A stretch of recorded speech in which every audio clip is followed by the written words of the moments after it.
Hello, everyone. Welcome to another episode of Marketing in a Minute. I'm Jennifer Hernandez, and today we're going to be talking about ways you can grow your business by focusing on local first. So, if this is the first time you've ever joined us for a Marketing in the Minute episode, normally we go through tips and tricks on the way that you can grow your business. They're posted every Monday on the Gem Marketing Solutions Facebook page. So, I encourage you to watch them, like them, share them, and implement them. Implement the tips and tricks we're giving you. You don't have to implement them all. Take one and start there, and you'll slowly but surely see some growth in your business. So back to our theme today, focusing on local, that local first mentality. And that really does seem to make sense because everybody starts somewhere, and what better way to focus your growth than where you come from?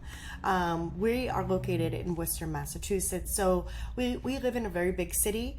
We have a lot of great resources locally that help small businesses, entrepreneurs get started. And one that I want to start off to actually say, to pay attention to sign up with, to take advantage of, is your local Chamber of Commerce. They provide so many opportunities for growth and exposure to their members. I encourage you, whatever your local Chamber of Commerce is, to reach out them to get more information on their benefits.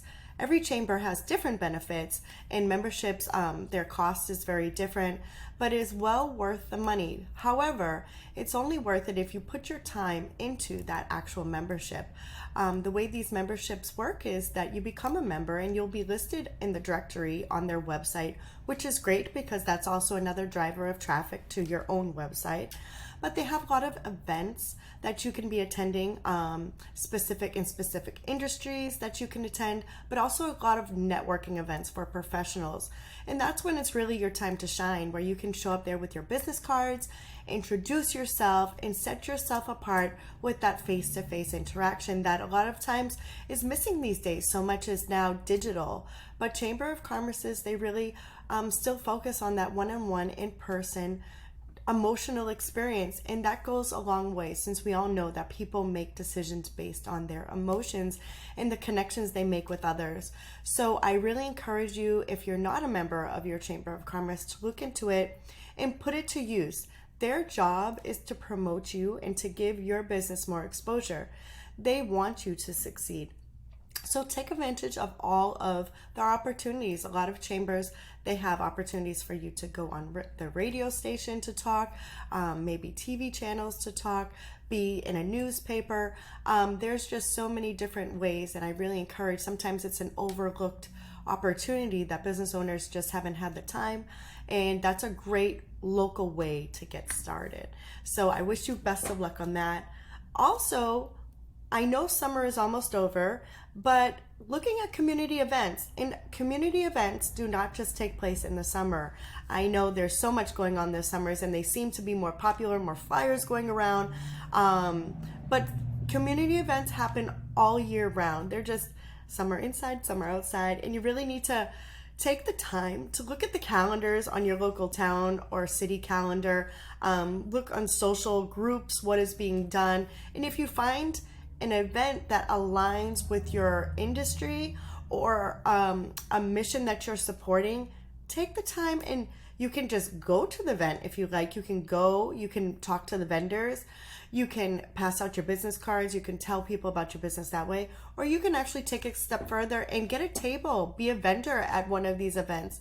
That is a really strategic way, and I know a lot of people that actually use that as the sole way that they're growing and marketing their business, going to all these different events all year long and making it locally known that they are here and providing their services and products.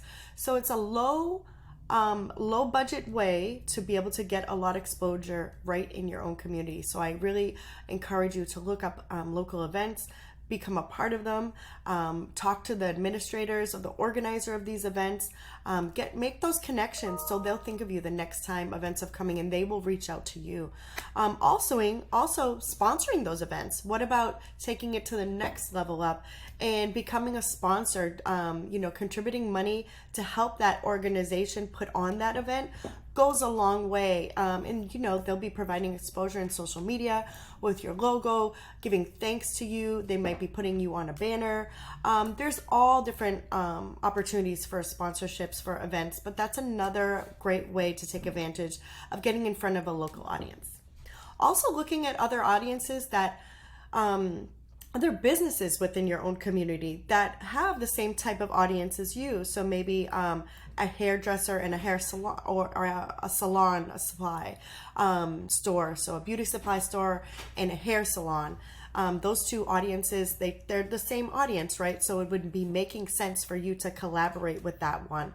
Really, it's all about collaboration and not about competition. So finding ways to actually get in front of your audience, but you can do it by collaborating with another local vendor, another local business that has the same audience, and you guys are both being able to get in front of that person's audience, and that other business is able to get in front of your business, your audience as well, your established clientele, their established clientele. So you guys are working together to grow together. So I really encourage you to kind of think out of the box and think about what other businesses share the same type of clientele. Also, like a car sales dealership could collaborate with a mechanic. You guys are talking to the same exact audience. Think about creative ways to promote each other. Offer specials. If a client does business with you, maybe they get $10 off. If they buy a car with this dealership, maybe they get $10 off an oil change with the mechanic. Think about things that way. You guys are both growing local businesses together and becoming a referral base. So that's always another great option. And my last tip is to let's go back to the old school, like the traditional way. What about making flyers and actually going out to businesses and handing them out? Or if there is other events going on, taking those flyers and introducing yourself, telling people what you're doing. It doesn't have to be all online. Real relationships and emotional connections are real, and they last long, and people remember you. People remember faces. So I encourage you to just get out there. Think about your community first. Think about where you're from, where your business is, where you're trying to leave a legacy, and look at those local opportunities to get out there and tell the world what you're doing. So I hope you found these tips helpful to you to grow your business, and be sure to check back every Monday for more tips to grow your business. Take care.